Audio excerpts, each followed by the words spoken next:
What is up, guys? It is your girl Mindy, the Karmic DF from TikTok, and today we're going to talk about why we keep failing at relationships, what we are doing that is fundamentally wrong, how society has made us think that it's correct, and what we can do to change it so that we get more honest, emotionally available relationships that are fuel to our soul, that we actually feel like we are a part of something instead of these surface level relationships that always blow up in smoke. So if this is something that you feel you need to work on, which hey, we all do, then I hope you enjoyed this video, and as always, let's get started. I want you to think about how in the first few months of the relationships, we are always on our best behavior, right? Because we want to ease them into the relationship. We want to ease them into not too much pressure, not giving our whole selves away, right? But the problem with this, and we are trained to do this in society, which is just bizarre to me, because now that I watch chick flicks, I'm like, oh, like we never had a chance. So don't beat yourself up, because I didn't realize it either. But the problem with this is we hold back a part of ourselves, if not like most of ourselves, so that we can ease them into the idea of our true selves. So by month 6, for instance, then we are starting to get out of the honeymoon phase and into we're comfortable now. And then we assume that because we're comfortable, things are broken, and then we're like, what did we do wrong? Why isn't this relationship working? It used to be so lovey-dovey, and now we're comfortable and it's boring. The problem is, we did not go into this relationship with honesty. We did not go into it being our authentic selves. We went into it being who we thought they needed. We projected what we assumed they wanted, while at the same time, they were doing that to us as well. I want you to think about all the relationships you've been in, and let's talk about like the first month, right? You're on your best behavior. How many times you have this like intuitive nudge to say something and you're like, oh no, it's too soon, I shouldn't say that. Well, the right person is going to understand that there are things that you need to say because you are not perfect. Nobody's perfect. So let's give an example. Let's say it's the first month and you guys are still getting to know each other, right? And they go out and you have a little bit of anxiety because relationships past, maybe you've been cheated on, right? And you want them to have fun, of course you do, but there's that little nudge inside of you that's saying like, I need someone to validate what I'm feeling right now because I'm a little overwhelmed and I'm a little scared and I just need some reassurance.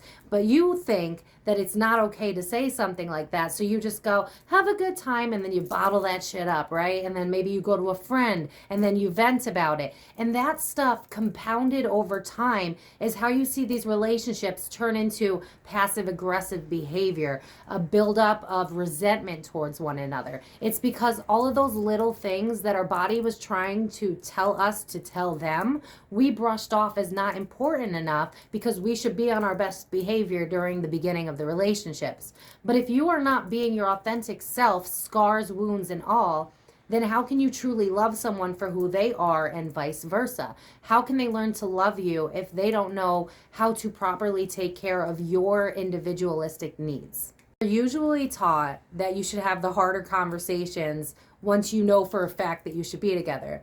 But if it's something that is coming up for you, then it's something that you feel that you need to talk about. And let's be honest, month 1, month 6, you're likely going to still have those same core feelings, foundational needs and requirements in a relationship. So why not let that stuff out in the beginning? Why not have the hard conversations when you're starting? Because if that person can't meet you with empathy and understanding, then they're already showing you who they're going to be 6 months down the road. We get it so ass backwards when we think that the relationship has broken down over time, when in reality, the relationship was a mask and another mask. Your best self and their best self. And then once you got comfortable over time, you started to show your true colors. You started to then voice what it is you need.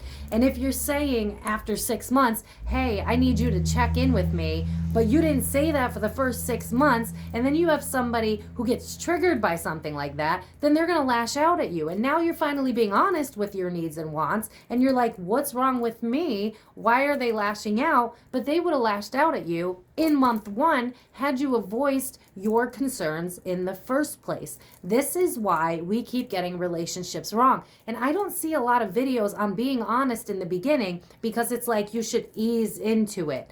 All right, I understand that to an extent. You don't want to offload and like trauma dump, because if you're not ready for a relationship, then you shouldn't be in one. You should definitely learn to love and appreciate yourself first, but we are constantly healing and evolving. So if we can't be our authentic selves in the first couple of weeks and say, hey, this makes me insecure, or this is something that doesn't sit right with me, let's see if we can find a common ground now, instead of just bottling it up and waiting until 6 months down the road when we got them on lock. That's the problem that we keep experiencing, yet nobody really seems to get why these relationships break down.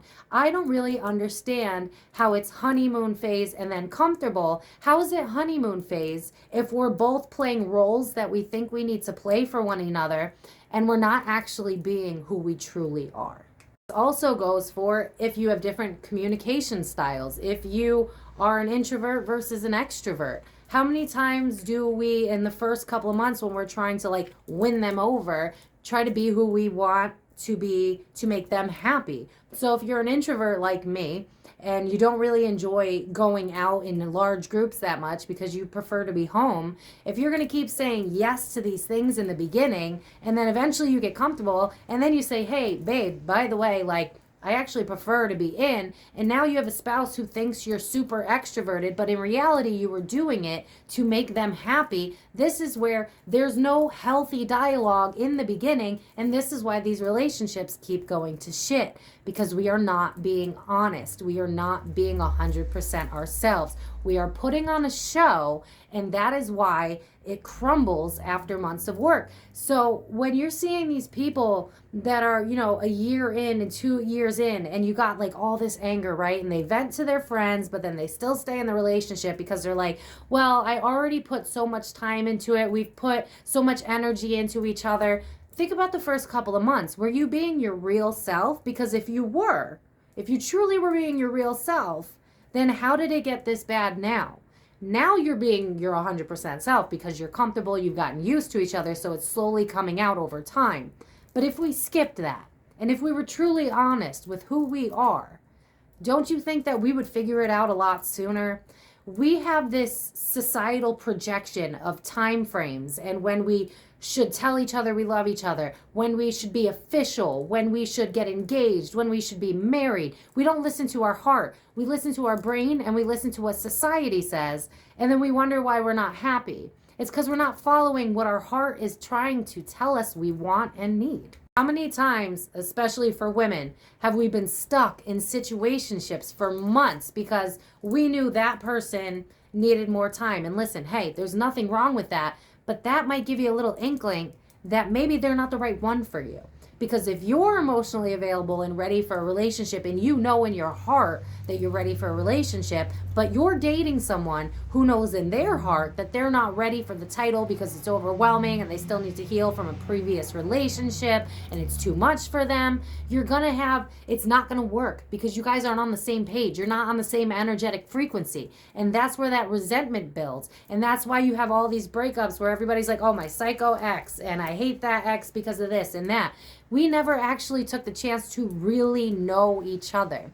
We went slow and steady, which is good. You should go slow and steady, but you should be honest with who you are and your wants and needs as well. Because if you don't do that, then you are setting yourself up for failure in a relationship. That's not how it works. You can't pretend to be what they need, and then after time when you got them locked down, you show who you actually are and then hope that it works out, because we see it all the time. All of these long-term relationships where people are holding on for dear life.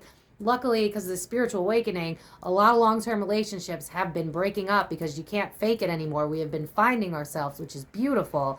But before the past, since the lockdown, where we really had to take a good look at ourselves, we masked a lot of what we needed and wanted to meet our partner's desires. We assume and then we project, and those two together don't create a healthy, natural relationship. It creates what we both believe to be what each other wants and what society deems to be fitting for relationships. when we should be listening to what our gut is telling us and what our heart is telling us. If you know you love someone in month 3, what is the problem with saying that? Because society told you no? That's dumb. Trust your heart. Stop listening to your brain. Stop listening to society's views on it. Look at the chick flicks. I love chick flicks, but I'm going to sidetrack for a second. If you watch the chick flicks, 9 times out of 10, the girl does not pick the nice guy. She picks the brooding bad guy that's emotionally unavailable. It never fails. And we root that guy on too, every single time. So if you think about that, for instance, great example, The Notebook, right? I love that movie. I'm not here to shit on it. The ending, beautiful. But he coerced her into a date. That was the start of their relationship, was coercion, was forcing her when she had already said no. This is the stuff that gets put into our brain. And then we think we understand relationships, and yet when we get into a relationship, our heart tells us one thing, yet we ignore it because we're like, oh no, that's too soon. Oh no, I've seen that you shouldn't because I watched this dating app and it said that in order to date. Stop listening to other people and start listening to your heart. Truth of the matter is, there is no rules when it comes to dating. There is no rules when it comes to love. There is no such thing as time if you really want to get into it, but we won't go there.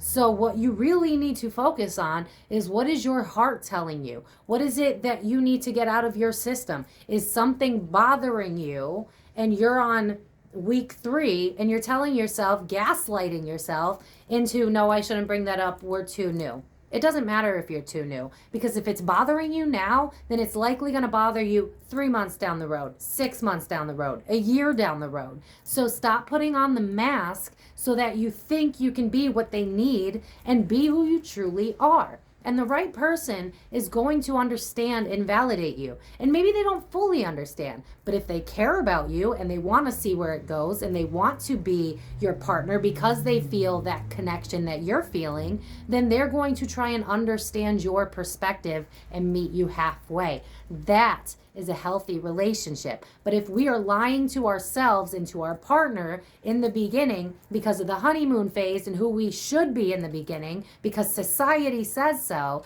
then we are going to fail every single time. Who are you and what do you need to feel secure? If somebody has hurt you in the past, if you are, gotta bring this up because I feel the need to, if you are a victim of SA, your partner should know that. Your partner should know that maybe you have issues with intimacy. If you do, right in the beginning, in the very beginning, stop holding back who you are, the parts that you think are supposed to be flaws, until they're used to you being around, until they're comfortable with your presence. That's ridiculous. If they don't like you for your good and your bad, then that's who they're going to be no matter what. The person that's meant for you is going to understand and continuously try and meet you where you're at.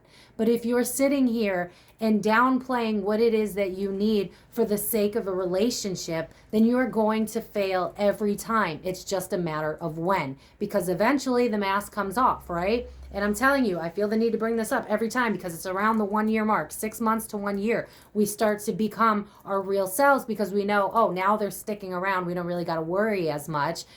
That is really flawed mentality, and it's a really bad behavior, and we need to stop doing that. It is okay to have vulnerabilities. It is okay to have fears, and the right person is going to accept you for those vulnerabilities and fears. And if you can start to have these hard conversations in the beginning, then you already start with a solid foundation of communication and understanding. And that's what we're all aiming for, right? A healthy, emotionally available, 50-50 relationship where we're both trying to understand and be there for each other and meet each other halfway so that we can have a healthy connection that's built on both love and friendship, a foundation that isn't breakable. We watch all these relationships fail. After a couple of years, you see the animosity towards one each other. You see when they just shut down and then they vent to their friends and then they go back and pretend everything's okay. I see it with girls so much. It's so common with females. I used to do it myself. I'm guilty. we don't want to be, especially women, don't want to come off as crazy, right? So then we push down how we're feeling. And with men, they don't want to come off as emotional because society taught them that that makes them weak, which, by the way, if you're a man and you're watching this, the more vulnerable you are, the more respect I have for you, and the more respect these women that are healed are going to have for you, because society has set us up for failure in relationships. That is not how that works. We are still stuck in a very old paradigm where the man was supposed to be the protector and the woman was supposed to be the caregiver. And this is where this unhealthy dynamic stems from. And as we've evolved as a society where women are now taking more control over their lives, and hey, listen, if you're dating other, just make it fit where it works for you with your genders and all that.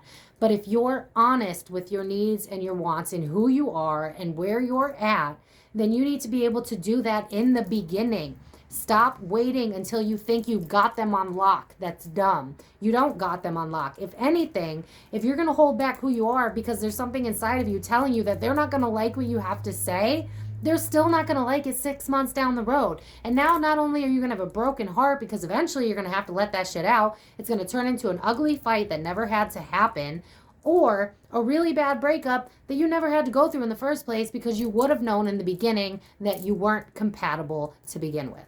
I know that was a lot. I hope that was easy to understand, but it has been driving me nuts to see how we treat relationships in society. I have been watching a lot of chick flicks lately because I believe that we should be, taking in positive vibes in all aspects. So like I've been ditching the true crime, trying to watch a lot of love movies. And what I see time and time again is women clamming up because they don't want to look crazy. They don't want to unleash their emotions and be emotional. And I see men, the brooding bad boys that we try to fix, when in reality, if you are emotionally unavailable, you shouldn't be dating. End of discussion, right? But unfortunately, women chase after the bad boys, and then the nice guys get sick of being the nice guys. Then they turn into assholes, and it's this whole shit mess of trauma going round and round because we don't know how to accept ourselves for who we truly are. If we were to be honest, truly honest with each other, we would get so much more accomplished. We would be so much more ahead of the game. If men could just put their walls down and be like, listen, I may get my heart broken, but I'm going to put myself out there because I want love. And if it's not meant to be with this person, at least I can figure that out sooner rather than later. And women, instead of thinking that you're crazy for having feelings of, nervousness because of relationships past, and start speaking your truth and saying, hey, this bothers me, or hey, I think that we need to work on this level of communication because in the past, or just because it bothers me, and see what they have to say. Because how they react today is how they're going to react 6 months down the road. Unless you're coming like at a place where you're unhealthy, and you'll know the difference. If you're truly ready for a relationship, then it's time to start speaking what it is that you need. If you're not ready for a relationship, then this video is not for you. Like if you're truly, I hate to say it, if you're toxic, if you're still kind of trauma bonding and codependent, you shouldn't be in a relationship. You should be focusing on yourself. But if you've worked through that, where you're ready to let another person into your life, then you also have to be ready to speak your truth and not be afraid of what that other person has to say. Because if they cannot handle it in the first month, they're not going to be able to handle it when you guys get more comfortable, when you guys are official, when you guys are 6 months down the road, 1 year, 2 years. How many times do we see these couples that have been together and you could tell they practically hate each other, right? But they don't want to leave because they've already put so much time into it. Well, you know what you can do to avoid wasting all that time? Be honest. Be honest about your needs. Be honest about your vulnerabilities. Be honest about who you are. And when you can do that, then you already know who they are. Because somebody else who's emotionally available and ready to give that to you, they're not going to think you're crazy. They're going to want to meet you halfway. They're going to want to make you comfortable, because that's how healthy relationships work. And you're going to be that way in month 1 or month 6. It doesn't matter. Time doesn't matter. Your true colors need to show in the beginning, both parties, in order to understand if you guys are meant to work out or not. Stop wasting your time and that person's time and be your true self. And it'll save you a lot of heartbreak, you know? I realized that I used to do this all of the time where I would just die down my anxieties to please that person. And now I'll be like, hey, listen, I'm going to be honest with you. Like, I haven't heard from you in like 8 hours. That doesn't sit right with me. For me, I need you to communicate. Tell me, hey, I'm going out with the boys. I'll talk to you when I can. Great. That eases my anxiety. That lets me know that you care about my needs too. We need to start doing this in the beginning so that we set the foundation of what it is we need right away. And if they can't handle what it is that you need, then they are not the right ones for you, because they're not going to want to do it for you when you finally decide to be who you truly are months down the road. If you guys have any questions, I know that was a lot, leave it down in the comments. But as always, I love you guys, and watching these movies and watching all these relationships around me falling apart, and the passive aggressive and the arguments and the going to the friends instead of having the hard talks, it's exhausting to see it. Because when you open your intuition and you can truly see what's going on in the world and what's wrong with relationships, it's kind of hard to go backwards and to be like, oh, I'm gonna die down who I am to try and make this work. No. Don't do that to yourself. That is not how relationships are supposed to work. And whoever taught you that, they're wrong, okay? You have to be your authentic self, because the person that's meant for you is going to accept you just the way you are. And you deserve somebody who's going to accept you just the way you are. And if you keep lowballing yourself, you're going to keep repeating the cycle of dating people that don't truly care about your needs as well. So we need to stop the cycle, and we do that by being honest as soon as possible, so that we can meet each other in the middle and be a real solid foundation to thrive from. If we don't have a solid beginning, how do you expect to grow? How do you expect to build? And how do you expect to truly love one another unless you be yourselves? So I'm going to leave it at that. I hope that was helpful. I love you guys so much, and I'll see you guys next time. Bye-bye.